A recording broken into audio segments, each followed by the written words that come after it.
Good evening at 6 o'clock in the council chambers for the council meeting, City of Marshfield, Tuesday, August 13th.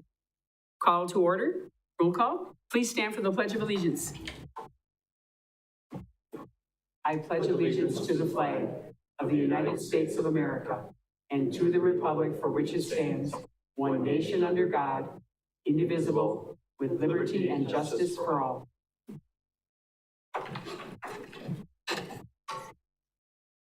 Item C, public hearing, 2024 special assessment sanitary sewer project in South Maple Avenue from South Central Avenue to East 16th Street. Public hearing is now open. Public hearing is now open. Any comments, questions? Public hearing is now open. Any comments, questions? I declare this public hearing now closed.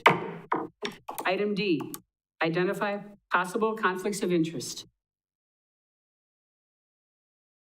Seeing none, moving on to item E. This evening, we are going to try something new with public comment. I have a light system here. At 3 minutes, it will go to green. At 4 minutes, it'll go to yellow. And at 5 minutes, it'll go to red. And when it goes to red, I will just pound the gavel and you will be able to step away from the podium. This is actually done through the Supreme Court. So I thought, why not give it a whirl, right? Okay. Public comment period correspondence. At this time, I'll recognize those members of the public who have indicated a desire to address the council. Upon recognition by me, persons may address the council first stating their name and address. The council may act on emergency matters introduced by members of the public. And once again, if you have a question when you get up there, please do not hesitate to ask. Our public comment will be given by Bill Panker.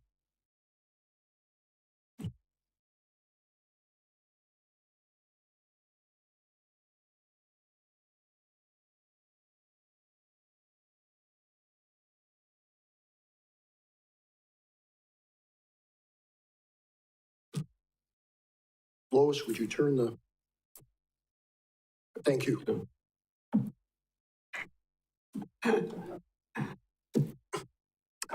Good evening, Bill Penker, 600 Sycamore Avenue.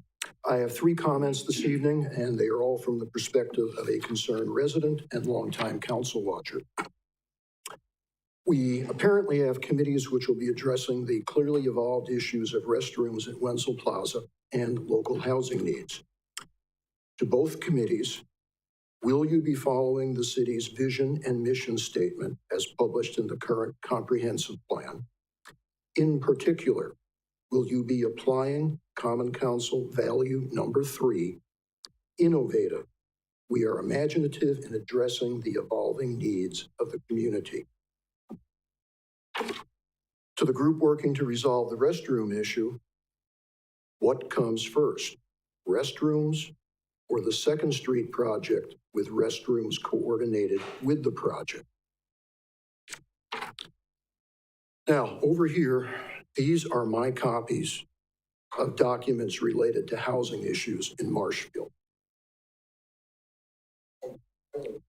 With those once fairly... 4 were developed in-house, 7 were developed by consultants, and some of the material dates back to 2006. Not accounting for duplication of concepts and recommendations, there are over 100 direct and indirect references to various housing issues and potential solutions.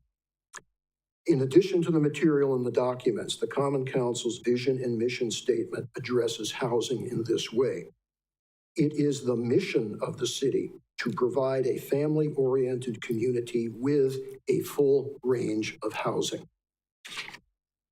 In addition, the comprehensive plan also notes it is important for adequate and safe housing to be available for all its residents. I suggest we have more than enough concepts and recommendations to address housing needs. What will the committee do with 18 years of information? I hope they distill it down to a bold vision and bold implementation plan for 2024 and beyond. If they can't, we will have more studies, more committees, and no solutions. I wish the committee well.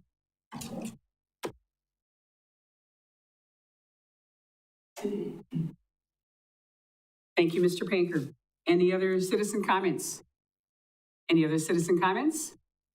Any other citizen comments? Seeing none, move on to item F. Approval of minutes, July 23rd, 2024, special meeting, and July 23rd, 2024, regular meeting. We have a motion by Alderman Giles, a second by Alderman Spiros. Any discussion? Seeing none, please vote. Mr. Werman? Yes. Ms. Tompkins? Yes. That motion passes. Thank you. And Alderman Tompkins and Alderman Werman, can you see the room? I didn't think so, because I don't see that either. So if there's a way we can make that happen again, if there's an IT person, thank you, Ing. Like last night, yes. Is it okay if we just move on for both of you? Thank you very much. I can see you both. I can see, I believe, whoever's speaking. So like before when Mr. Pinker was up at the podium, I could see that. Okay, Natasha, you can't see anything yet? Okay. No. Okay, is it okay if we just move along? Thank you very much, both of you. Item G, staff updates. I'm not aware of any this evening. Item H, mayor's comments.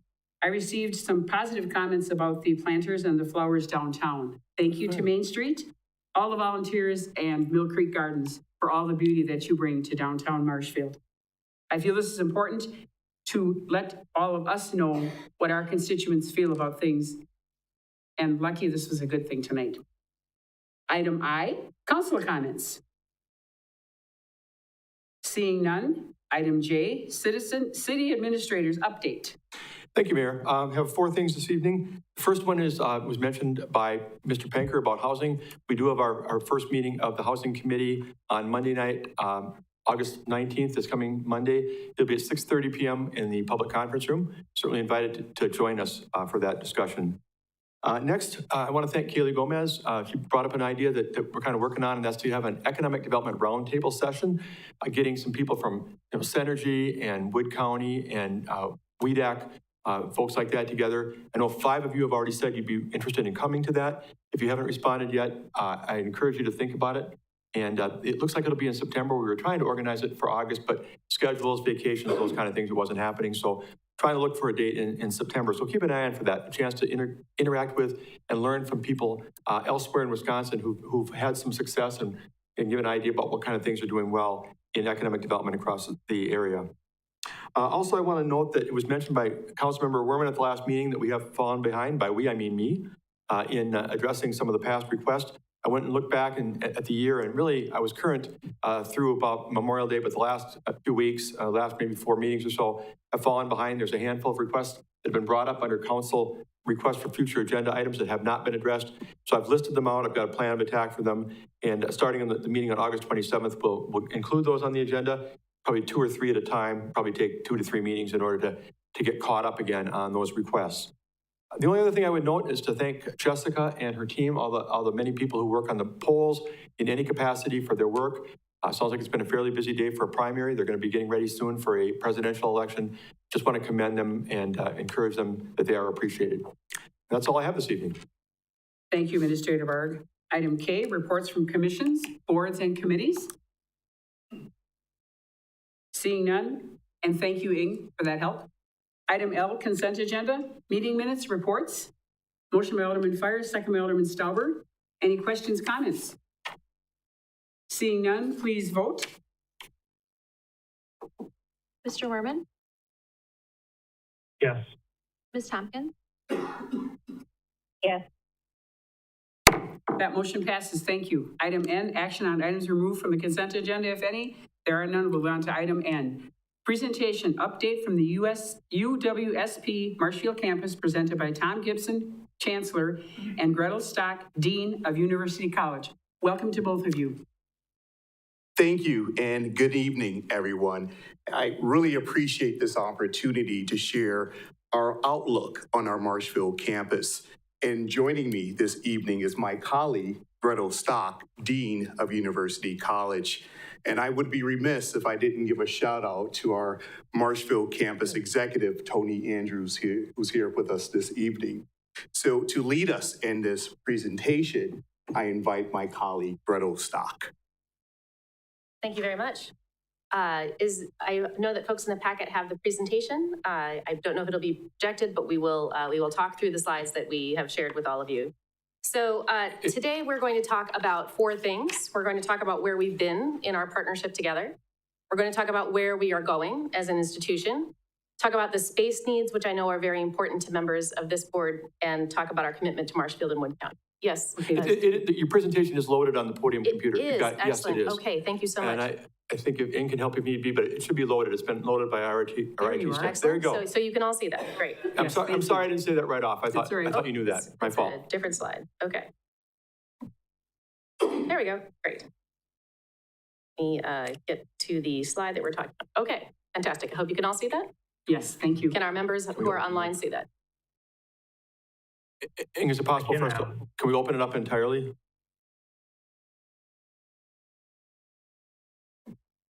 I don't know if I share the screen, will that screw things up? Yeah, you share screen that, so, Great, wonderful. I'd just like to, and then just hit share. excellent. Want to make sure everyone has access. Great, wonderful. Thank you very much, colleagues. I appreciate your patience. Technical issues always happen to hit us.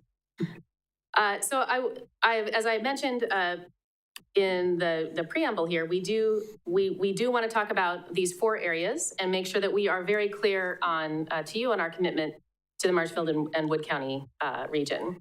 So first, where we've been.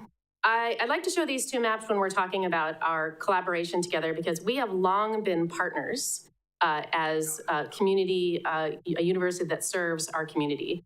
Even before we came together in terms of our reorganization, we had overlapping circles of influence. The map on the right of your screen shows our 3 overlapping spheres and the places that we've been together. We have worked closely with both the Marshfield and the Wausau former campuses when they were UW colleges very closely. We've worked very closely together with our communities. And we are the Central Wisconsin Regional Comprehensive that serves multiple business and community needs in the area. So we have a traditional commitment and we have an ongoing commitment to the Central Wisconsin region. It's also important to talk about our impact as a university as a whole, and this is all of our campuses, not just the Stevens Point campus, but 94% of our students stay in Wisconsin after graduation. 87% of Wisconsin residents who attended UWSP were still in Wisconsin a decade later. So we have a long-term impact. Even the students who might leave the state often come back. We have a lot of boomerang folks who come back to Central Wisconsin. I know several people in this community experience folks, I just wanted to come home. It's important for me to be back here in Central Wisconsin. So we remain committed to that thriving community in the region. And this map here just shows where our alumni reside. And you'll see by the darkest colors, we reside here in Wood County, and in adjoining Portage County and Marathon County. This also talks about where we've been in terms of enrollment. Now you've seen charts like this before. This is specifically for our Marshfield campus. I wanted to make sure that you could see the longer term pattern of what we've seen as a university. Again, I'm not sharing anything that should be a major surprise. This information has been out before, but this graph shows the last 30 years of enrollment in the Marshfield campus. You'll see the high point in 2010 that has been called an artificial high point because that was when there was a recession and there was more people enrolled in university than ever before. And the combination of the improving job market and the lowering demographics started to impact our 2-year campuses pretty significantly before the reorganization, and then that trend has continued. You will see a little uptick that we see in our part-time students, which is the yellow line there. But that's just the total number of part-time students who have joined us as opposed to the total number of full-time. So again, student demographics are changing. But what we know that's even impacting this even more, the state of higher education, and then the lack of participation in higher education is actually one of the biggest things we see. Of the students qualified to attend college, less are attending college right now. And that decline is expected to continue as the job market continues to be very full and rich, and employers are seeking a lot of talent in order to make sure that they are continuing their jobs and continuing their workforce. Where we're going, I'm going to turn it over to my colleague, Chancellor Gibson. Thank you, Gretel. I think it's important for each of you to know that Financially, UW-Stevens Point is not experiencing the same level of challenges that you may have read about other UW institutions. We are in fact seeing enrollment growth and stabilization in Stevens Point and Marshfield, while we are currently seeing some slight declines in Wausau. Marshfield should gain another 120 traditional age students before the start of the academic year, should our projections hold. A major part of our growth strategy as an institution is addressing the needs of adult learners. The university has seen promising growth in our graduate programs, but we also know that there is a market in the region for adults who are seeking bachelor's degrees. We know that 31% of Wisconsinites have a bachelor's degree, with 24% in Wausau, 23% in Stevens Point, and 17% in Marshfield. 12% of Wisconsin's population have some college credits, but unfortunately no college degree, and 10% have an associate's degree. That's 22% of the state population that may want to finish a degree or seek advancement in their current role with additional education. So we have developed a series of programs aimed at helping adults successfully complete a bachelor's degree. This summer, you likely encountered advertisements on the radio, in movie theaters, as well as a billboard or two. Direct marketing to adults with some college credits, and again with no bachelor's degree, has already been launched this year. Our goal is to raise awareness of these new program offerings and pivot in response to employer and business needs in the Marshfield as well as the Wood County region. We develop new program pathways to emphasize bachelor's degree attainment. So an associate's degree is certainly still possible, but that's not what most of our students are pursuing. Hybrid and online formats are popular, in particular for business, nursing, and engineering in Marshfield. Furthermore, we've developed bachelor's degree completion programs in close partnership with Midstate and our business partners in technology management, engineering, multidisciplinary studies, organizational leadership, as well as in nursing. Gretel, would you join me to share more regarding space needs? Absolutely. So our colleagues in Madison at the Universities of Wisconsin Administration asked us to conduct a space analysis of the use of our campuses. And this was both in Wausau and in Marshfield, and we already shared that information with them for our campus in Stevens Point. So we found overall that our new strategies and market focus means we'll need less, more focused space to serve that population. Student behavior shows students aren't looking for a full campus experience, but instead are looking for student services and resources that they need to be successful. So we're going to need a combination of online, hybrid, and in-person coursework in order to meet the market needs that we're seeing here in the future. As far as our current space here in Marshfield, our report found that we are using approximately 24% of the campus space for our current core operations.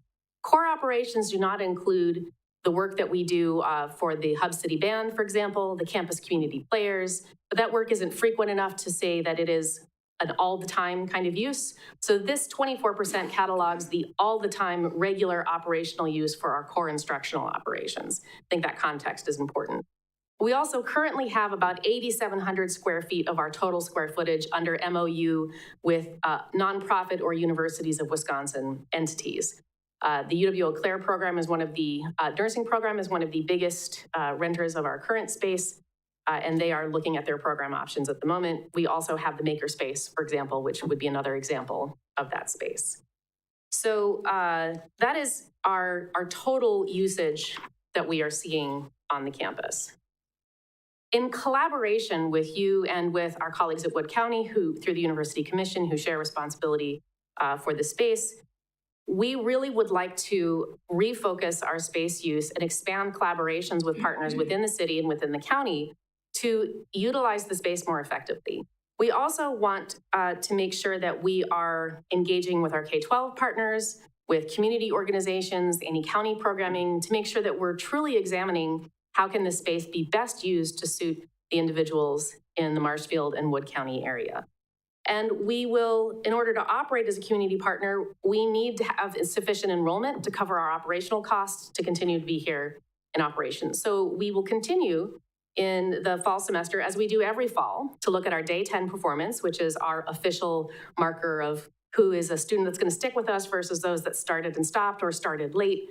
Day 10 is the day that we look at those financial numbers, and those are going to have an impact on our operations. As the chancellor said, we have some positive signs, and we're continuing to actively recruit all the way through. In fact, I talked with Sam, our adult recruiter, today, and he got a whole new fresh batch of folks that he was going to reach out to in some new ways in order to connect with them. And those with previous college credit are very excited to talk to him about the opportunities. So I also want to make sure you all know that we're doing our best to continue to get to the finish line in fall for a strong enrollment finish.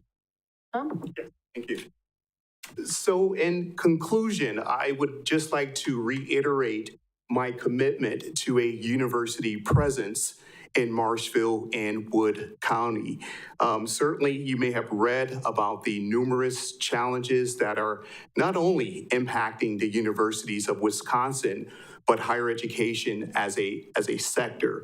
But we are doubling down, pursuing unique strategies that we believe has an opportunity to make a difference relative to enrollment. So again, our goal is to continue to serve the city and the county, delivering a dynamic educational experience for all we believe would benefit from a UWSP at Marshfield education. So thank you. Thank you both for that enlightening and exciting presentation. Any council members have any questions for either one of these two at this time? If you don't, okay, great. Alderman Werman. Thank you. I just wanted to give a shout out first. Gretel has been a fantastic partner. I've had the distinct pleasure of sitting on the UWSP commission for the last year and a half or so that I've been on the council. It has been absolutely awesome to see our focus on the education system. And also a huge shout out to Tony, who does an amazing job and is like just the most fun person to be around. I can see how his energy draws people into the school. So huge shout out and thank you to both. One of the things I wanted to ask about for both of you, and again, thank you for the presentation, absolutely fantastic. I've been privy to some of this, so I feel a little blessed. But what I want to know is, in terms of the space itself, one of the things Tony and I were just talking about after the last meeting was actually that I was saying, I feel like UWSP Marshfield has the unique gift of being a place where I think people, whether it be younger students coming out of high school or adults, kind of look to find themselves. And one of the things I talked about early on was the possible expansion of programs. And I know I've thrown this out to the communications department about possibly having like a secondary studio there where they could maybe work with kids who would be interested in, communications, broadcasting, film editing, things like that, because they do a lot of work and that could help bring in interns and stuff like that. So just kind of wanted to gauge your thoughts on potential spaces that you think could be collaborated, with the city, that would help draw attention to the campus itself and also would possibly benefit, the city and hopefully the county and, the UW system as a whole. Okay. Thanks for your comment and your question. Absolutely. I think that you have hit the nail on the head, as they say, because that's precisely what we are thinking to re-engage the campus community.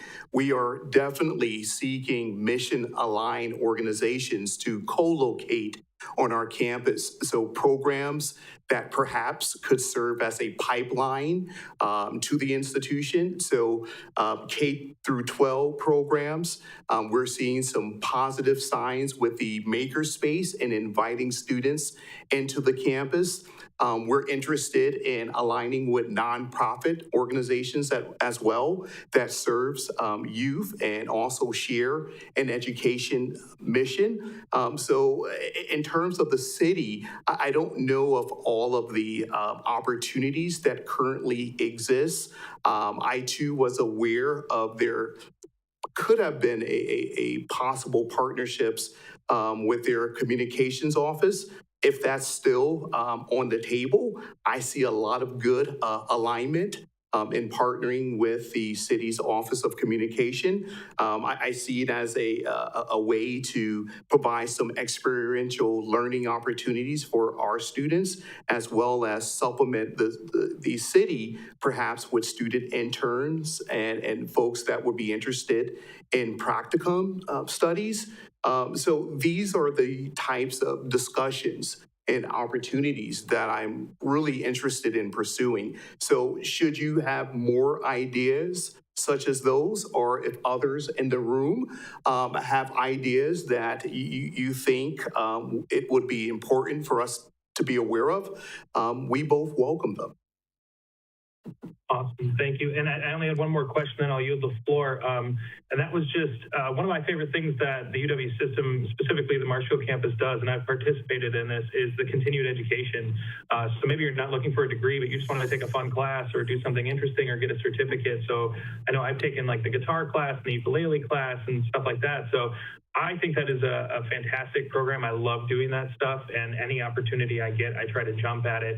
I just wanted to know, in terms of the enrollment, the numbers that you presented, does that include only people on campus, or is that also people doing online? And then how do your numbers look for continued education? Is that a program that you see being beneficial and possibly expandable? Thanks. So I can take that one. So the numbers that you saw were campus-based students who are enrolled at Marshfield, the campus location, specifically in Marshfield. So those do not represent students who are fully online. There are some students who may take a mixture of in-person, hybrid, and online classes, which happens very frequently. Some students might have a need where they really want to be in person for their math class, but they'd rather take their history class online. So students mix and match and make those choices all the time. But those are Marshfield students who say they are attending physically at Marshfield. They do not represent the continuing education numbers, and those numbers, I think, have been strong in the community.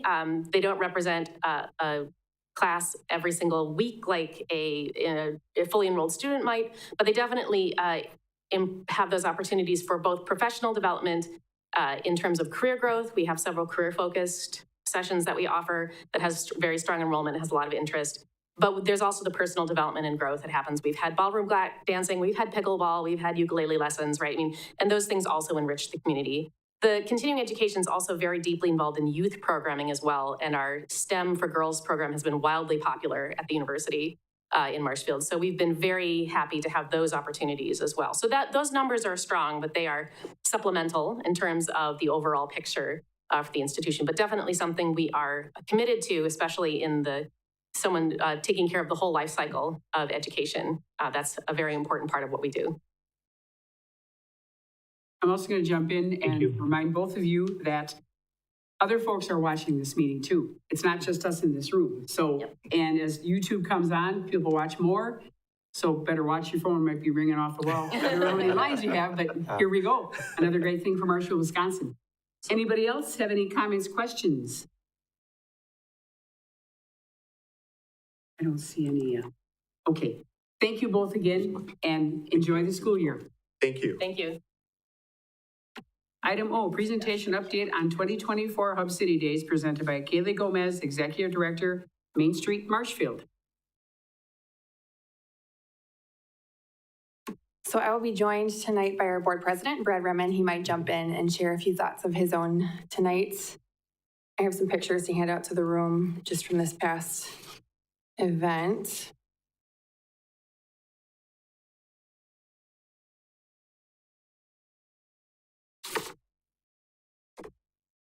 You'll notice a few stats on the other side of that. If you flip it over, it'll give you attendance as well as volunteers that we had work with us this year, and I'll touch on that in this presentation as well.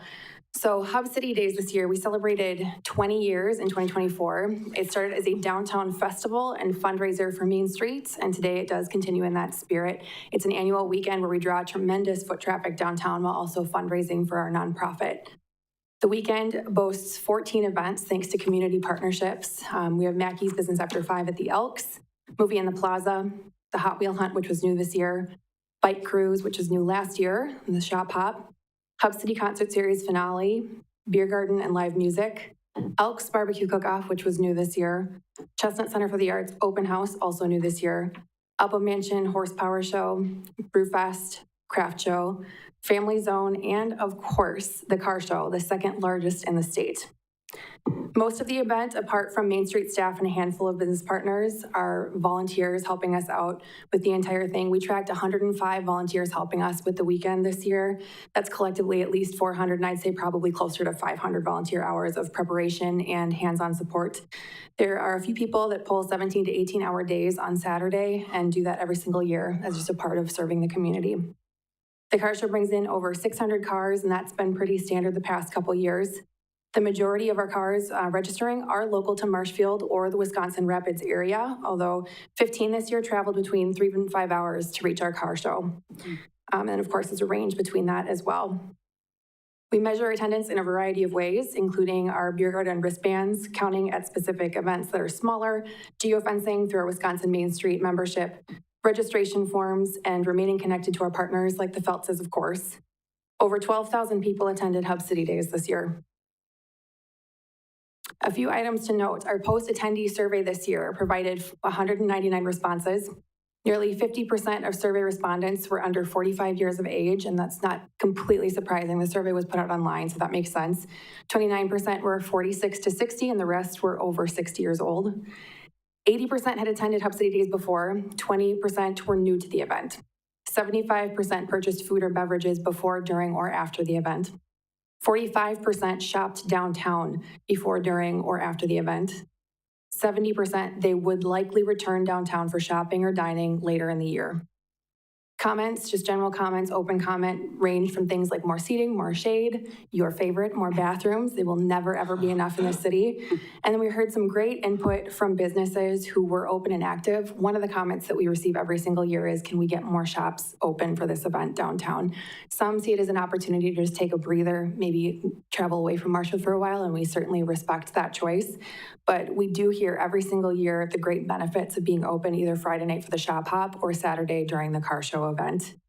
One retailer noted the best Friday night sales she had ever had was this past Friday night shop hop.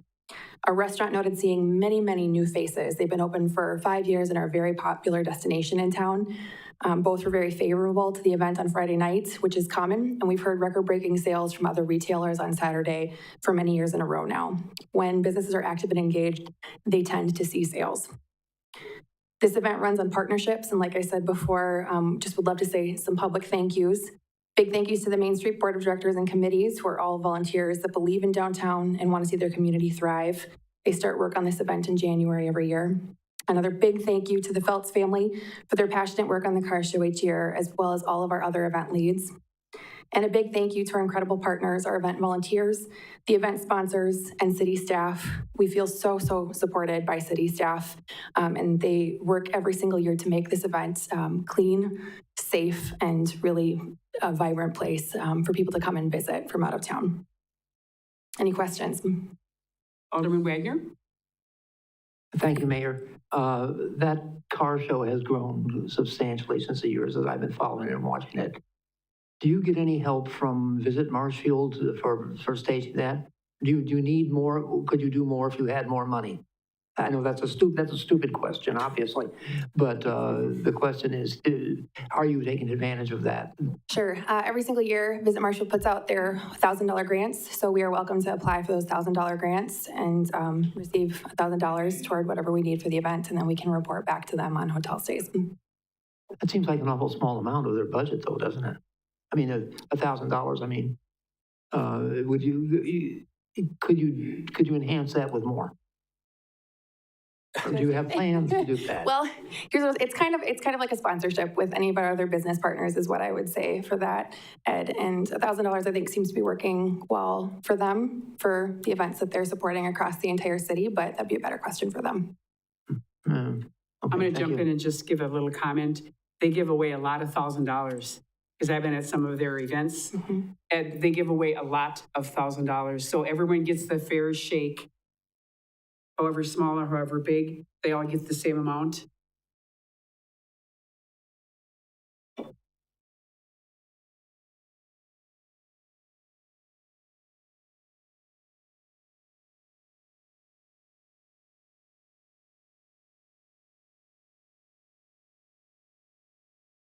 Brad, did you want to add anything?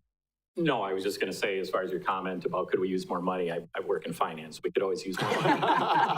That goes without saying. You know, this is a fundraiser for us. We try to balance the amount of revenue that we bring in from sponsorships and then the event income against the expenses that we have. And this event is about 75% of our ancillary income that we bring in on our own outside of BidTax. So it's significant benefit to our organization to have this. So, you know, I think as far as Visit Marshfield goes, there's a lot of reciprocation in terms of throughout the year between the partner organizations. You know, we don't necessarily look at them providing us with financial resources. We're looking at it more from they're cross-promoting our event and helping to bring people in to Marshfield. And that's what the car show does. It brings in foot traffic. And that foot traffic allows us to be able to gather sponsorship because then there's a benefit to the sponsors because of the recognition and the marketing opportunity. So, you know, it's our main goal with this is to, well, really twofold with the event. Before I get into that, I just want to mention, I've been on the board for 5 years, board president for 2 years. I spent a number of years on the other side of the fence participating in Hub City Days, most notably the Brewfest. Now I'm on this side of it running it, and I run the Brewfest on Saturday afternoons, morning through the afternoon.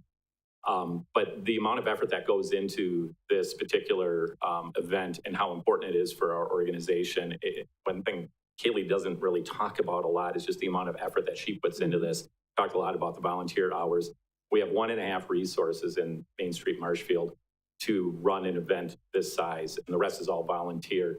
And the amount of time and effort that Kaylee and Diane put into this is phenomenal. I mean, it's just the amount of time that they put in, taking time away from family. So I just want to give a lot of credit to Kaylee and the success of the event. You don't really have any plans for expanding that show or doing anything there? Well, this is largely dependent upon the Feltz family as well. They coordinate the car show. So Rodney Feltz and his family coordinate the car show. We had a post-event breakdown with them the Friday after the event, and we're going to be taking on a little more responsibility for helping to organize the car show, knowing that we are limited as well, because as I mentioned, we have 1.5 dedicated resources to run Main Street, not just Hub City Days, but to run Main Street, and then the rest is volunteer. So I was talking with Rodney's daughter, we had a breakdown with the fire department, and you know, they're actively promoting the car show. Rodney's at car shows throughout the state. He's promoting this, trying to bring more people in. You know, it's a situation where he does not charge registration fee. He wants this to be completely free and just an open car show for people. That's how we got to be the second largest car show in the state.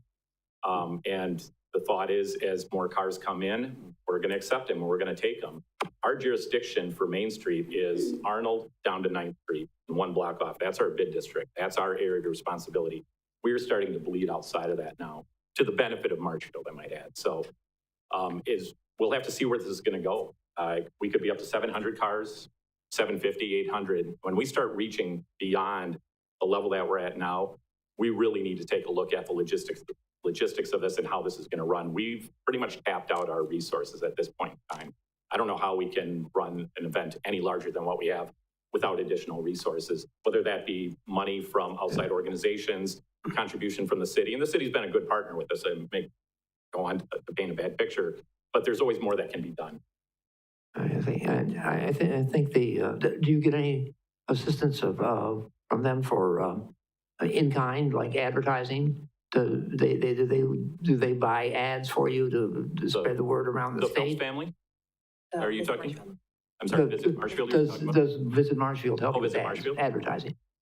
Yeah, we're always featured in the visitor's guide, especially Hub City Days. We're in their event calendar. Mhm. Okay.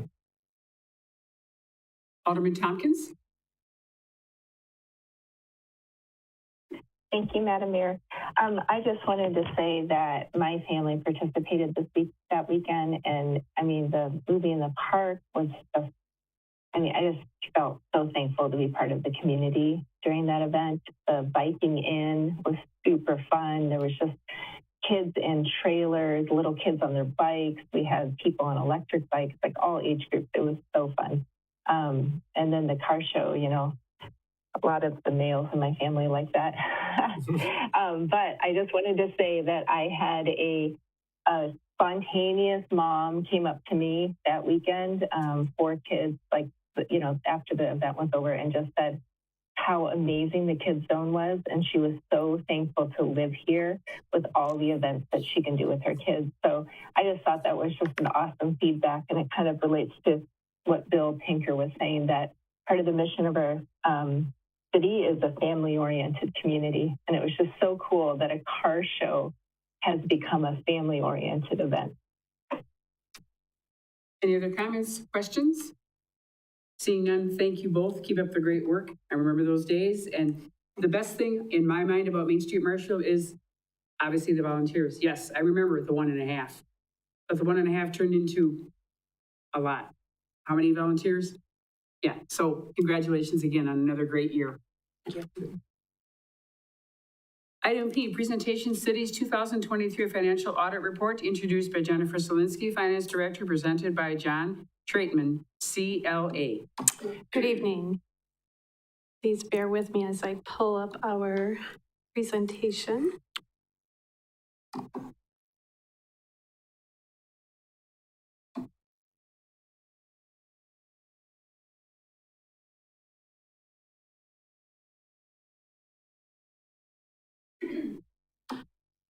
All right, with that, the city has recently completed its annual audit, and John Troutman and Stuart Randall from our external audit firm CLA are here to go through the audit of the city.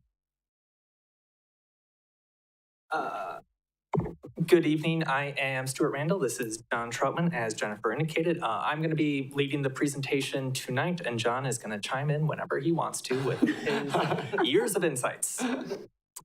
So just a brief agenda on what I want to talk about tonight. First off is the scope of our audit and kind of an overview of our audit process, the audit opinions and communications, which is pretty much the end result of our audit, financial statement highlights, some important things in the financial statements, and then just some overall industry insights and emerging issues we are seeing just in the realm of government, governmental accounting, governmental auditing, things that your peers have noted and we've noted other places.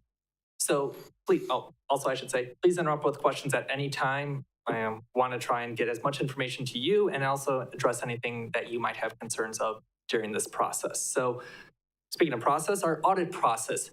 When we approach an audit, what do we look at? Well, overall, we take a risk-based approach to all of our audits, saying every single government, while there are similarities, there are also uniquenesses. And so we gain an understanding of what is happening at each government and say, what are the riskiest areas? Where are there more likely to be errors or issues that need to be addressed? As part of that, we gain an understanding of the entity's internal controls, what happened during the year, when there have been changes in terms of accounting rules or auditing regulations, which there were audit changes in auditing rules and accounting rules this year. So we got a bit of a double whammy in there. And then also revenue recognition is always an issue with governments, with any entity essentially out there. And then also we want to focus on debt and the debt covenants surrounding the debt that the city has, because that is one of the primary users of the financial statements for debt issuance purposes. So that was a brief overview of our process. Now let's get to what the end result is, which is probably what everyone really wants to know. Our audit opinion this year was that we were able to give an unmodified opinion on the financial statements, which is the best type of opinion that you guys can have. That means that the financial statements themselves accurately reflect the financial position of the city as of 12/31/2023. So that is a good thing. The city's finance department is to be commended for achieving that result. That is what we want to see with all of our audits. Now, as part of our audit, I mentioned previously, we have to gain an understanding and evaluate the internal controls of the city. As we've noted in previous years, we have had one significant deficiency, which is the overall preparation of the annual financial report, and that is the financial statements themselves. This is not something that is uncommon to see across most governments of this size and even larger and definitely smaller. Just the necessary skills and technical knowledge and time, if we're talking about everything that factors into it, doesn't necessarily exist at a lot of governments nowadays to prepare the 110-page packet of financial statements. There's just a lot of technical reporting skills required that's not necessarily beneficial for the city to invest in, and instead focus on maintaining the day-to-day operations of the city. And so the city has elected to contract with us to prepare the financial statements, perfectly fine, but we do have to note that it is a deficiency. Now, the other thing, if we go a little bit up that on the presentation to the right, it does say no material weaknesses. That is also a very good thing. There was no significant deficiency noted, or I shouldn't use that phrase, no weaknesses in your internal controls that were material enough to merit that level. And once again, that's a very good thing for the city as a whole. So any questions on that? If not, we're going to skip down to the management communications. So management communications are our opportunity as your auditors to essentially make notes, make recommendations, of just ways to improve operations of things that we noted during our audit. So the first thing is uniform guidance. And what is uniform guidance? That is the federal grant regulations in terms of how the federal government has designed the rules and regulations on how they want grant money to be spent. Now, the city historically has received differing amounts of federal awards depending on what kind of activities they have. The city and the utilities have recently been awarded some significant federal infrastructure grants associated with upgrading the utility facilities, meaning that the city most likely will be required to have a single audit either for 2024 or 2025, depending on when the expenditures actually happen. When that happens, we have to look at the city's internal controls over how these funds are being spent, how the city makes sure that the compliance requirements outlined by the federal government are met. So it's always important, if you don't regularly have a single audit, to make sure that these policies and internal controls are documented in line. And we're not talking about a huge, complicated process that the city needs to do. It's essentially make sure, the really short process of what can be done is someone reviewing to make sure it's right? You can't just have one person do it and then just send it off. How do you know that what management is doing is right? You have someone else review it, and then you document that review has happened. Now, that is a gross simplification. There's a lot more to it, making sure procurement guidelines are followed, but it's taking that time to breathe and say, okay, what are we doing to make sure what we are doing is correct and in compliance with the federal regulations? The next thing I wanted to bring up was capital asset policy. So the city has a capital asset policy, but the definition of what a capital asset has changed over the last couple of years because of the GASB, Governmental Accounting Standards Board. They have revised the accounting rules. And so you've probably heard us talk in the past about the new leases standard and the new subscription-based IT arrangement standard. Essentially, the focus for those standards has primarily been on the liability side of things in terms of you now have a multi-year financing arrangement that the reporting of that has changed over the years. Well, let's focus on the other side of that, in that the activity that is recorded is a capital asset. And so let's just update the city's policy to make sure that all the definitions of what a capital asset are that has changed over the last 2 or 3 years, make sure that's included. And then in addition to that, going back to my first point, the uniform guidance, in the next year or so, the federal government is going to be changing some of their capital asset guidelines in terms of what needs to happen in terms of if you purchase a significant asset with federal funds, the threshold is currently $5,000. There's talks of increasing that to $10,000. So does the city want to mirror that federal guidance threshold or keep it at where it's at? but just to also make sure that the city is properly tracking those federally purchased assets. And then finally, because we always like to add additional things, there's a new accounting rule coming up which looks at compensated absences. It changes the definition of what needs to be recognized as compensated absences, and it broadens the definition to now include accrued earned absences that are likely to be used as time off, but not necessarily paid out at end of employment. That used as time off is the new component to it. So that's going to be something new to look forward to next year's financial statements, next year being 12/31/2024. And we'll be working with Jennifer and her team to make sure that the city has all of that data. Maybe I can chime in just real quick. I mean, Stuart did a great job of really explaining, you know, there's two types of changes out there. There's accounting standards, which you feel as a city, you have to report, you have to do things different. So, you know, long list of things in the past 5 years that have really affected your financial statements. You've heard us talking in the past about all of those. GASB 101's coming next year. A lot of these, if you kind of look back, have all been really liabilities, every single one of them. So you can see that GASB is really focusing on making sure there's transparency and really comparability in liabilities. I don't think that's going to change. I can't think of really anything else that they could put into that after this, but compensated yeah, they'll think of something. Compensated absences is probably going to be one of the, I hate to even say it, and maybe I shouldn't, a little bit easier, a little bit less burdensome on the city, which is very good news because right now, municipalities have just gotten hit one year after another. And leases and subscription based, that's a lot of work. And a lot of work on you. So this one's going to be a little bit more straightforward. You already keep track of all of your compensated absences. There's some unique detailed factors within that GASB as far as some time off that's a little bit more rare, but that's not going to be a material amount at any given time. If you're talking about a huge employer like a state government or something that could elevate a little bit, but most municipalities and counties included, probably not going to have a huge impact on that because you're already doing a lot of that work. Just a matter of reporting it. And then there's really auditing standards. And Stuart mentioned at the beginning, there is a brand new auditing standard as far as risk assessment in this audit. And that's a huge change. And it's a change you really didn't notice because it's on our end. It's on what we have to do on auditing. And that's every single audit in the country right now has to follow that. And what it did for the first time in about 20 years, is really updated the risk assessment process that we have to do. And it brought in IT into that. And not to say we ignored IT, because that's not true, but it really modernized it and said, you know what? Most systems, most internal controls that operate 365 days a year here, not just during audit time, really are in the IT space. So we had to spend a great deal of time going through checklists, going through different risk assessment procedures in the IT side.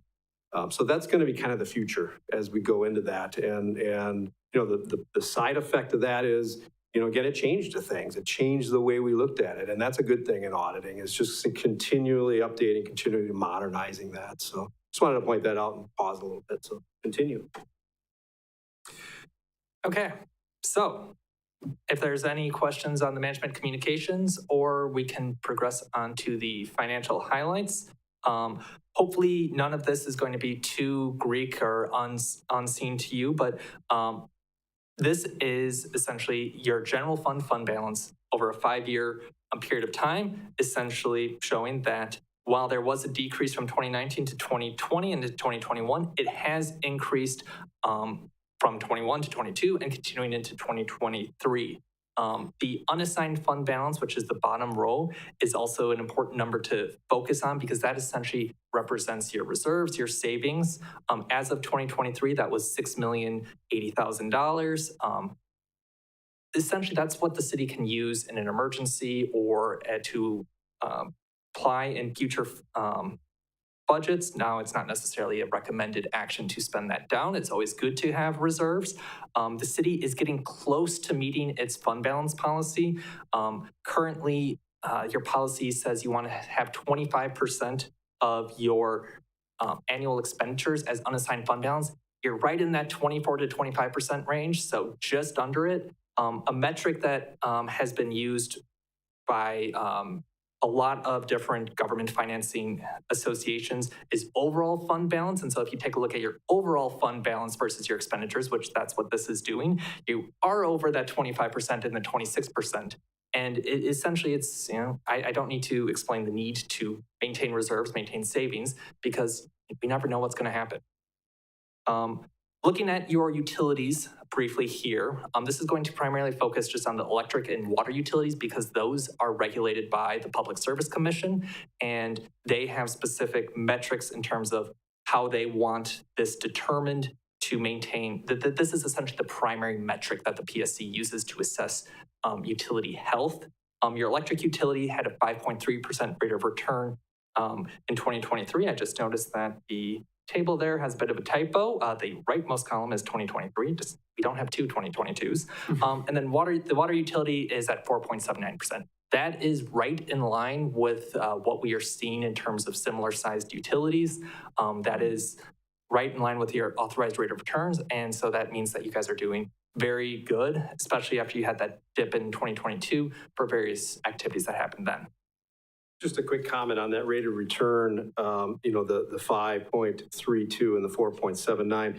Public Service Commission as a regulatory body, if you look across the whole state, their benchmark or their kind of where they start is 5%. So you're right around that. So that's a really healthy rate of return. So just wanted to point that out.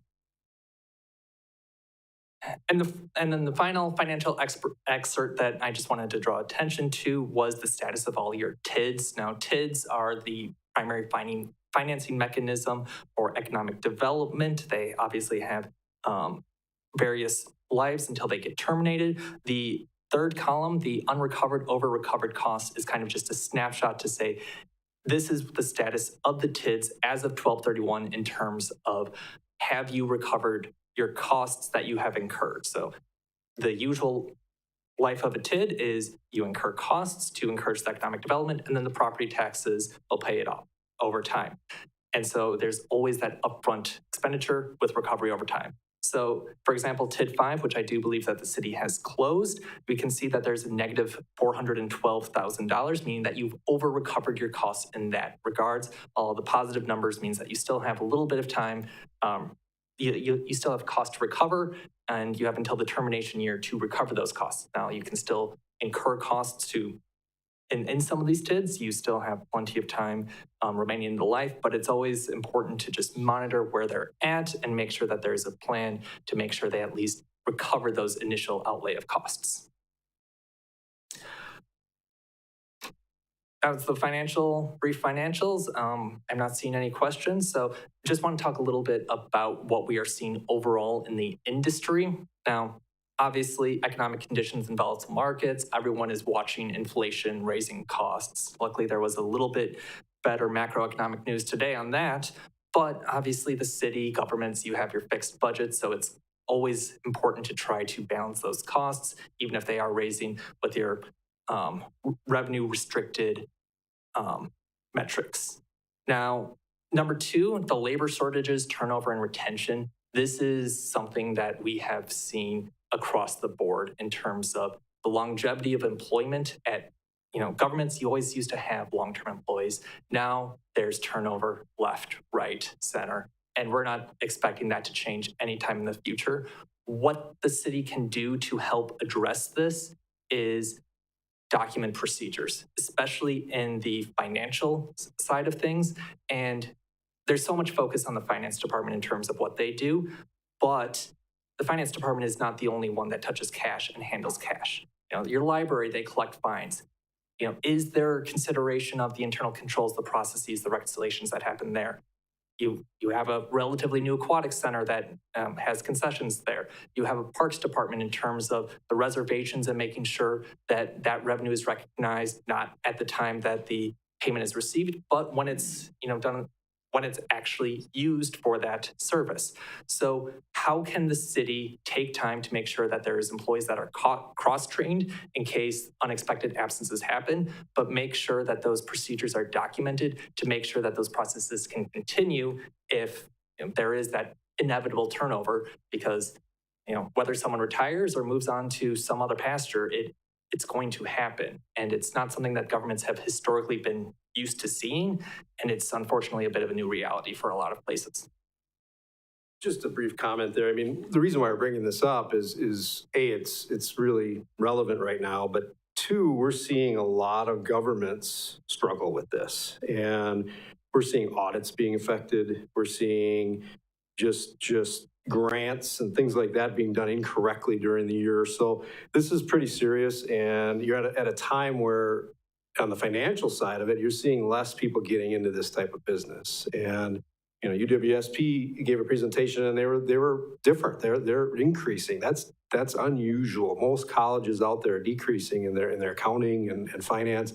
And then you have the government side of that, which is a small percentage of that group. So we're seeing challenges, and we're seeing finance directors at large counties, for example, or medium-sized counties struggle to even fill the seat. And then you have a time period where there might be no one doing that or someone filling in. And that's why that documentation, it's not a thing you do and then you're done. It's just a continuous thing. It's almost like a new mindset where you start just documenting things, and it's all departments. And once you think you have it documented, then you go back to it and it changes and things change. So again, just kind of pointing that out and trying to get ahead of that and trying to help governments not fall into that same trap that some of your peers are. So. Okay, the third point is cybersecurity and technology costs. We've all seen the news about whether it's ransomware. I believe I was actually here on site doing the audit when the White House released a press bulletin about risks at water utilities and the systems that they maintain in terms of the SCADA systems. And so it's one of those areas that there is going to need to be continued investment, continued security. I know that Ang and his team, we worked with them a couple years ago to do a mini internal penetration test that ended up being pretty well, but it's maintaining that diligence to, prevent any intentional harm actors from accessing the system. And then the final thing is, I don't need to tell anyone here that Madison controls a certain part of your budget. I mean, obviously you saw recently that you guys got the increase in state shared revenues. There was a little bit of increased reporting in terms of the maintenance of effort, but it's something that we just don't know in terms of what they're going to do next in terms of, levy limits. There's been a lot of talk about levy limits at the local level, but I've not seen any kind of conversation at the state level. But who knows what the future holds? I don't think they know. We'll find out in November, maybe. Finally, emerging issues. John kind of stole the thunder a little bit on what changed in terms of the auditing standards. So not going to spend too much more time on that. New requirements, the audit impact. Essentially, John did a much better job than, 30 words on a slide can do. So I'm just going to skip ahead. And within the PowerPoint, you can scan that QR code and sign up for various newsletters from our firm. Following up, we just have a little bit of more information about what our firm stands for in terms of our values, the elements, how we function as a company, the support that we can provide. And then, of course, my final plea for any questions, opportunity. If you can't think of anything immediately, John and my contact information, drop us an email. We are always here to serve the city and provide any assistance that we can. Just Alderman Stalbert? yeah, quick question. So how many communities will use audit? And the other question I have, maybe a dumb question, but the audits must be done annually? Yes, so the city is required to get an annual audit. In terms of the number of communities in the state? Yeah, I mean, again, we're a national firm, so we audit municipalities throughout the whole country, from the largest municipalities in the country to some of the smallest. We audit some towns and townships and things like that. We audit, I think, 300 something in the state. That would be major municipalities, not the small ones. So. Okay. Is there ever an event that would trigger an audit? Well, the requirement of an audit is statutory for some. So if you have let's say a township, there's townships that are not required to have an audit. If you have a separate clerk and treasurer, then it's optional. Everyone else is pretty much required annually unless there's circumstances that you don't ever issue debt, you don't ever have grants and things like that, then you may be able to waive an audit as a small municipality. Anybody larger than that gets an audit every single year. Okay, the thought came to me when we were talking about turnover and retention. If Jennifer, for example, were to move on, would that precipitate the need for an audit sooner than the regularly scheduled audit? No, I mean, you have a financial statement audit which opines on your financial statements, which is what we're talking about. There's other things that may be considered an audit but really aren't, and that would be more of a study. So for example, when someone leaves a key person in an organization, sometimes we'll have somebody come in, look at their cash, make sure everything's kind of at a baseline correct. That's more of a agreed upon procedures audit. Agreed upon procedures, not really an audit. Sometimes there's forensic audits that is kind of getting to what you're talking about in some cases. But those are different types of audits than a financial statement audit. And the other question I had is the procedure documentation. How are we doing on that? As far as other communities, are we documenting or have documented everything? Yeah, that's a great question. And really it goes back to what Stuart said. If you were not, you would get a finding for that. So we issue findings for communities all over the place, all over the country. And when your documentation, again, your internal controls operating 365 days a year, we come in and once a year and we look at that. And we would basically be able to identify that and say, yep, you have a significant deficiency or you have a material weakness. It's a hierarchy. The single audit, and Stuart kind of mentioned that you didn't have a single audit this year, you have in the past, and you probably will in the future, perhaps even next year. That gives another layer of an audit over the top of that, and that's a federal single audit, which happens simultaneously. They're together, but they're two separate audits, two separate audit reports.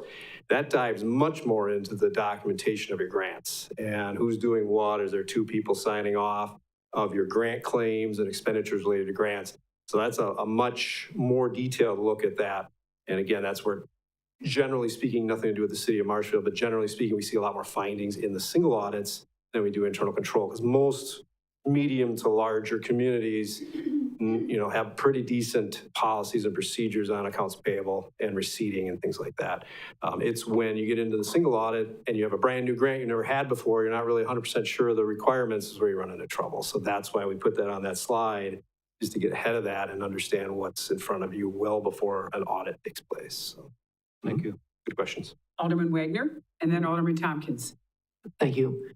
It's got just a couple of quick ones for you. We're going to get a written copy of this audit report, right, for distribution here on the council. Yes, I believe the city was provided PDFs and there were some printed copies available. Well, the Common Council was emailed a PDF version of the audit report, but should you request a printed version, I can supply that for you. Thank you. I guess, and then I thought I looked at that thing, but did you still have a management discussion or and included in that also? So there are two things that you might be referring, if you'll allow me to spin a little bit. First, the management's discussion and analysis is a portion of the main financial statements, which is management, in this case, Jennifer and her team's ability to provide a little bit more context to the financial statements as a whole. Then there is our management communications, which is the auditors recommending to the city in terms of process improvements. And that's where we were talking a little bit more about the uniform guidance, the compensated absences standard, and the documentation of policies. Okay, and the last thing, a rather easy one, I think. We've got TID number 4 closing out. And basically, we've made an overpayment. We've gained more than we spent, which is unusual for us, but we did it anyway. But the point is that there's some ruling out there that we can use that money, that overage, for workforce housing. Are you familiar with that, or does that reflect what that $400,000 and some odd dollars might be used for? Yeah. Okay. So yeah. essentially for the affordable housing associated with TIDS, it all comes down to state statutes and the regulations or rules promulgated by the Department of Revenue, just in terms of there's a certain percentage of that excess year in terms of the affordable housing extension that needs to be spent on these projects. Now, there isn't necessarily a specific time frame. The city's going to, if you don't have necessarily something lined up right now, you can sit on those funds for a period of time until something comes along. It's just going to come down to the city to track to make sure that those funds are restricted and used on those inevitable purposes. Now, But it doesn't have to be used in the same geographic area, or the same TID, the same. I don't believe so. Okay, so the reason for that is we do have some housing initiatives underway, and we're hoping to be able to use some of that for those initiatives. Yep. So. And if I can make a recommendation, the DOR website includes multiple detailed frequently asked questions regarding this topic, because you're not the only one that has this question. It's definitely something that we're seeing a lot more in terms of TID closeouts this additional year for affordable housing extension. So that is essentially where I go frequently when we have these situations, because they're the ones that write the rules. Steve's going to chime in. It's okay. Yeah, just to note, TIF District number 5, which is Mill Creek Business Park, with the closure, we have put a bookmark in. We've approved a resolution saying that we're going to use that 1 year for affordable housing. So we're on that track with that particular closure. Okay, so, all right, so we're covered on that one. Okay. Yeah. All right, thank you very much. I appreciate what you guys are doing very much. Thank you. Alderman Tompkins? Thank you. So what I'm hearing, and correct me if I'm wrong, is if you were to give sort of a green light, yellow light, red light, and if yellow is sort of like watch out, you sort of warning. Am I hearing this correctly, that you're giving 2 warnings? One is that we need to tighten up the internal controls and make sure that all the departments are documenting, especially if they're dealing with cash.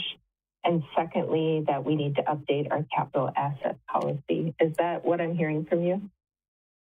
I wouldn't necessarily, it's a matter of semantics. I wouldn't necessarily say it's as serious as a warning. This is just areas that we recommend seeing improvements.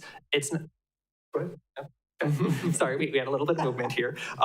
So it's something that we think that we could have this conversation at every single municipality that we audit, just in terms of the internal control process documentation. What we have seen in the past is whenever there is turnover and there isn't this cross-training, this documentation, depending on who they get to replace these, and sometimes that replacement can take a significant amount of time to find, there can be financial processes of the government that might not happen, and there can be consequences to that happening. So our recommendation is going to be identify those key financial processes, whether it's related to grants, whether it's cash handling, to make sure that people understand what they're doing, and they also have a plan in case the people that are currently doing it can't do it in the future. And it's not just because of turnover. There are various other reasons that people can take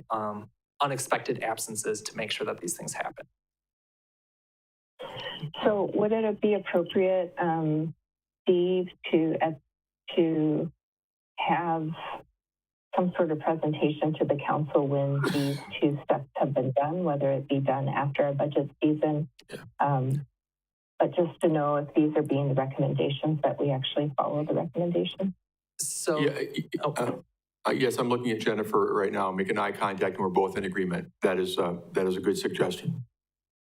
I will defer to them. Thank you. Any other comments, questions from the council? Seeing none, we'd like to entertain a motion to accept and place on file. We have a motion by Alderman Varsho, second by Alderman Wagner. Any other discussion? Seeing none, please vote. Mr. Werman? Yes. Ms. Tompkins? Yes. We accept and place on file. Thank you, gentlemen. Thank you. Item Q, first reading of ordinance number 1517, amending section 11-06 of Marshfield Municipal Weed Code Control, presented by Tom Turchi, Director of Public Works. All right, with some recent requests, we've taken a look and reviewed our weed ordinance for the city of Marshfield. The last time it was looked at is in 2013. So what we did was we worked with Wood County's Land and Water Conservation Department and looked at the NR 40 DNR code for restricted weeds and prohibited species of plants in the state of Wisconsin. So therefore, we had proposed some changes to paragraph 2 of the, which specifically certain noxious weeds or weeds, the species that were removed from the noxious weeds were done either as an NR 40, they were no longer on an NR 40 list, or they no longer pose a human health hazard.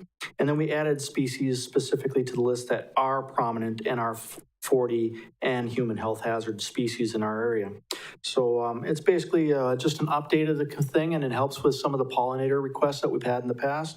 There is no, this is the first reading, so we'll see you again in 2 weeks, if there's no questions. Any questions, comments for Tom? Thank you. And again, second reading of the August 27th meeting. Item R, request to approve budget resolution number 11-2024, transferring cash from the CDBG housing program to the Wisconsin Department of Administration, presented by Jennifer Solinsky, Finance Director. For many years, the city of Marshfield operated a successful community development block grant revolving loan fund program, which was available to low to moderate income residents and allowed them to make improvements to the residential properties that they rented or owned.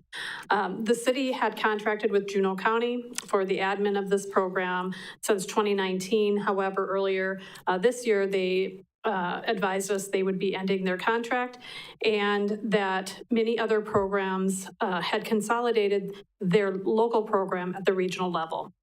The city does lose control of the funds. However, there are benefits to doing so. Marshfield can still participate in the program through the regional office. The city doesn't need to find new revenues to support the program. Additional certification costs are avoided, and there's a reduction in administrative burden to the city. And the centralization at the regional level reduces the overall cost of the program. In June of this year, Common Council authorized the return of the funding to the state, and a budget resolution is needed to increase the budget in the housing grant fund to accommodate the transfer of that cash back to the state. So with that, I would recommend Common Council approval of budget resolution 11-2024, increasing the budget of the housing grant fund for the transfer of its cash to the state of Wisconsin Department of Administration. We have a motion on the floor by Alderman Spiros, second by Alderman Varsho. Any other questions, comments? Seeing none, please vote. Mr. Werman?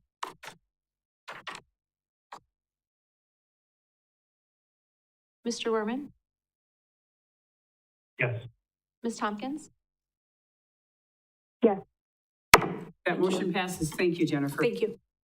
Item S, request to approve budget resolution number 12-2024, increasing 2024 adopted budget for facade grant and interior conversion projects by $30,000, presented by Steve Bark, City Administrator. Thank you, Mayor. Well, in 2023, the approved council budget called for $70,000 in what was then called the facade grant and interior conversion program. There was one grant made for $40,000, approved, I should say, by the Economic Development Board in June of 2023. Subsequently, on September 7th of 2023, the board also approved one for $18,055.06. At that time, $11,944.94 was left over. The board voted that they'd like it to be carried over, that money, into 2024 for additional grants to improve downtown buildings. That did not occur. I take responsibility for that. It didn't get folded into an annual resolution. So as we got into 2024 and realized that, we knew that that was something we might want to take a look at. Along with that, the second grant, the one that was approved in September of 2023, has not been paid out as yet. waiting for some final paperwork, documentation from that individual, but that will be forthcoming soon to close that out. So what we'd like to look at doing is have you carry over $30,000 from 2023, effectively increasing the budget, I should say, for this particular program from $70,000 to $100,000 to allow for paying out that one grant that's left over from 2023 that's been approved, and then having roughly $12,000 additional from 2023 for 2024 grants. You may recall that, again, the program was approved in June of this year to be remodeled a little bit. It's now called the Building Revitalization Grant Program. Kaylee Gomez with Main Street kind of heads it up. My understanding is that the Main Street Design Committee will be meeting tomorrow morning. They have several applicants for those dollars, and I don't know the total amount, but it's believed that they will use much, if not all of that, if those grants are approved. I'd also like to remind people, just again, for people maybe you're newer to this program has done an amazing job for us for more than a decade. It incentivizes property owners to fix up their buildings. It increases the tax base, improves the appearance, and just does wonders for the downtown vitality of our community. So with that in mind, the Finance, Budget, and Personnel Committee recommended approval last Tuesday, and I would also recommend approval of Budget Resolution 12-2024, increasing the budget for facade grant and interior conversion programs by $30,000. I have a motion on the floor by Alderman Spiro, second by Alderman Varsho. Alderman Stauber. Yes, Steve, thank you for the recommendation. I support it. I don't remember the details of the program, and I just don't need an answer now, but I'd be interested if there's some clause to identify possible conflicts of interest between a requester and the approving body. I don't believe there's necessarily a formal one. I mean, certainly if there appears to be something where a beneficiary of a grant has connections to a body that's making the grant award are part of that process, that really should be flagged. But I don't know if there's actually a formal written document to that effect. But you make a very good point. Maybe we could look at enacting one in the future. But we do keep an eye on whether the people making those requests have a tie to the approval process in some way. Okay, thank you. Any other questions, comments? Seeing none, please vote. Mr. Werman? Yes. Ms. Tompkins? Yes. That motion passes. Thank you. Item T, request to approve budget resolution number 13-2024, transferring $206,203 in unanticipated revenue from Marshfield Utilities dividend to the Economic Development Fund, presented by Jennifer Solinsky, Finance Director. For many years, the city has received a dividend from Marshfield Utilities, and that dividend has been used by the city to fund various projects, including street openings, reconstruction, and other economic development related activities. On June 11 of 2023, Common Council revised policy 4.320, utility transfers for general government utilization. The revised policy states that the transfer of funds from the utility shall be vested in the Common Council to support city operations. As a result, the 2024 dividend was recorded in the general fund, and the general fund transferred amount to the Economic Development Fund as approved by Common Council in the 2024 budgets for each fund. In the previous version, those funds would have been deposited directly in the Economic Development Fund. In 2024, the city received a dividend of $492,723, and the general fund budget allocated $286,700 of that money, and of that, $214,197 was transferred to the Economic Development Fund per its approved budget, and the remaining $72,503 stayed in the general fund to support operations there. That left unanticipated revenue of $206,203.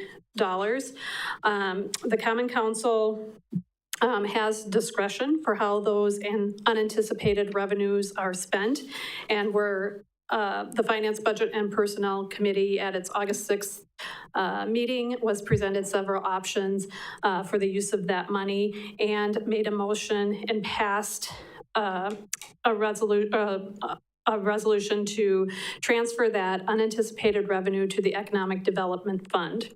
Therefore, I recommend Common Council approval of Budget Resolution 13-2024, transferring the unanticipated revenue to the Economic Development Fund.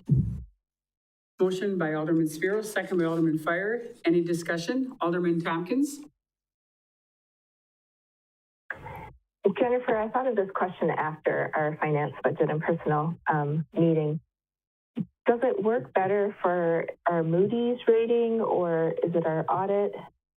There's some kind of reviewing body to have it not just sit in the general fund, but to have it in a designated fund? So if the money had been left in the general fund and the Common Council wanted to designate or restrict that money for future budgeting purposes within the general fund, it appears to be less liquid in the view, excuse me, in the eyes of Moody when they are rating us. So they rate us higher when the money in the general fund is categorized as unassigned. So if Common Council wanted to really restrict this money, the most appropriate place to do so would be in the Economic Development Fund, knowing full well that they approve any expenditure out of that fund as well. Any other questions, comments for Jennifer? Seeing none, please, Derek, you right into the wire. Alderman Werman? Sorry. That's all right. There's probably a lag on my screen, but thank you for giving me the opportunity. I just wanted to ask, so we know we have a budget shortfall coming up, and we've talked about it a lot. Is there any reason that we wouldn't, I see the Common Council has discretion for how the unanticipated revenue is spent. I really don't know that either way is bad. I'm just curious if there's any benefit to leaving that in the general fund for that revenue shortfall, because I know that's something we've all been tracking coming up. Yeah, I think, I don't remember the exact number, but I want to say it was in excess of 300,000. I mean, this is, 2/3 of that. So I'm just kind of curious the thoughts on that. And Jennifer, I don't know if you could walk through that a little bit and why the recommendation would be for putting in an economic development fund versus that. And like I said, I'm good either way. I'm just kind of curious the thought process behind it. Leaving it in the general fund as unassigned means it can be used for any purposes, not necessarily economic development, which is generally the spirit behind the dividend received from Marshfield Utilities. So if we left it in the general fund, we would therefore presumably want to restrict it in a formal manner for economic development, which then gives us consequences at Moody's. Moving it to the Economic Development Fund is in line with the intent of the dividend to be placed in economic development. Now, should Common Council determine in the 2025 budget that it should cover some sort of economic related activity that's recorded in the general fund, it can allocate that budget to do so. Thank you. I will support the motion then. Appreciate it. Of course. Any other comments, questions? Seeing none, please vote. Mr. Werman? Yes. Ms. Tompkins? Yes. That motion passes. Thank you. Thank you. Item U, request to approve resolution number 2024-30, special assessments for the 2024 sanitary sewer project on South Maple Avenue from South Central Avenue to East 16th Street, presented by not Josh Moritz, but Tom Turchi. All right, this is part of the public hearing that you heard earlier tonight. And what this project is for sanitary sewer laterals or any storm sewer laterals that we were going to do as part of an overlay project we had planned on South Maple Avenue. As you're aware, we put this project out for bids here this summer, and the prices came in quite a bit higher. But we have worked some issues out with our street division, and they are going to do some of the work, a main extension and laterals from about 17th Street going north to 16th and a couple around the intersection of 17th Street. So this basically follows through with that. And then we're going to reevaluate the rebidding that possible contract here following the winter time here. So I'd recommend approval of resolution 2024-30. We have a motion by Alderman Giles, second by Alderman Stalbert. Any questions, comments? Seeing none, please vote. Mr. Werman? Yes. Ms. Tompkins? Yes. That motion passes. Thank you. Thank Item you. V, request to approve resolution number 2024-32, Green Acres Estates South Final Plat, presented by Tom Turkey, Public Works Director. All right, this plat was run through the Plan Commission, and this resolution was previously approved. What happened was when the DOA, as the approving of the plat, asked to have the name of the plat actually changed from Green Acres Estates First Edition to Green Acres Estates South. So this is just basically cleaning up that language, and this resolution just, again, reaffirms that plat, and then we can get it recorded and get addresses. We have a motion by Alderman Giles, second by Alderman Spiros. Any questions, comments? Alderman Tompkins? Thank you, Madam Mayor. Mr. Turchi, I'm just wondering, could you give us just a brief, tiny update? I know that the street department has worked in that area. Do you have any idea when houses will start to be built? Okay, this is actually contracted with Haas Sons out of Thorpe, Wisconsin. So they're actually doing the construction of all the infrastructure for this subdivision. Their overall plan is to finish it yet this year. They had a late start because of the amount of rain that we had, and Denyon Homes has already taken out 3 permits to start homes on East 21st Street. 2 of the foundations are actually in the process of being poured right now. Any other questions, comments? Seeing none, please vote. Mr. Werman? Yes. Ms. Tompkins? Yes. That motion passes. Thank you. Thank you. Request to consider petition of annexation for property located at 111250 West McMillan Street, presented by Steve Barg, City Administrator. Thank you, Mayor. Well, as Mayor said, we have received at staff level a petition for the annexation of the property at 111250 West McMillan Street. This property is located at the northwest corner of Oak Avenue and West McMillan Street. The applicant has submitted the appropriate paperwork to the Department of Administration in the state of Wisconsin and also to the town of McMillan. The applicant is requesting that the property zoning be set at SR2, single family, has no intention at this point that's been articulated for anything greater than that. The request of the council would be to consider referring this to Plan Commission for consideration of the annexation, a recommendation, and then also to make a recommendation on permanent zoning for the property. So again, recommendation to council would be referring this matter to Plan Commission for recommendation on the annexation and also the classification of permanent zoning to be assigned. We have a motion by Alderman Fire, second by Alderman Spiros. Any discussion or questions? Pardon me? You hit the amend button? Was that on purpose? Alderman Wagner, did you? Okay. Okay. Okay, seeing nothing, please vote. Mr. Werman? Yes. Ms. Tompkins? Yes. That motion passes. Thank you. Item X, suggested items for further agendas. Seeing none. Item Y, adjourn to closed session under Wisconsin Statute Chapter 19.851E, deliberating or negotiating the purchasing of public properties, the investing of public funds, or conducting other specified public business whenever competitive or bargaining reasons require a closed session. Development agreement for project located in TIF District Number 15. Possible intergovernmental agreement with Village of Hewitt. I see a motion to go into closed session by Alderman O'Reilly, second by Alderman Giles. Please vote to go into closed session. Mr. Werman? Yes. Ms. Tompkins? Yes. We're in closed session. Thank you. We'll have it.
And that would And be, your motion would be? My motion would be to enter into the development agreement with Weinbrenner Shoes and the city of Marshfield.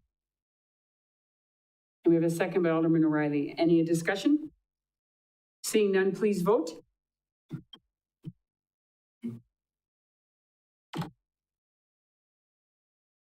Mr. Werman? Yes. Ms. Tompkins? Yes. That motion passes. Thank you. and before we close out here in a minute, I just want to say thank you to our guests who've come here tonight. Yes. Thank you, Andy, Terry, and Rob, along with Jeff Burns, the president, and Steve Lipowski, I believe it's pronounced, their attorney. They have been a pleasure to deal with along the process. They've been great in this entire negotiations and wonderful to work with. Thank you for being here tonight to celebrate this moment. And I can't wait for the golden shovel. Absolutely. Because I already was promised. How's that? Okay. And we need, absolutely, and we need a motion to adjourn the meeting. Motion by Alderman O'Reilly, second by Alderman Giles. Please vote to adjourn the meeting.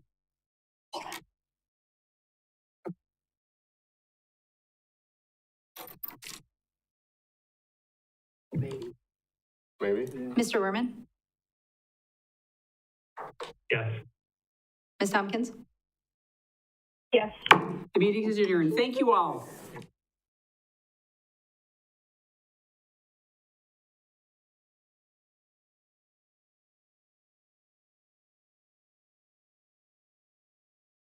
Offer.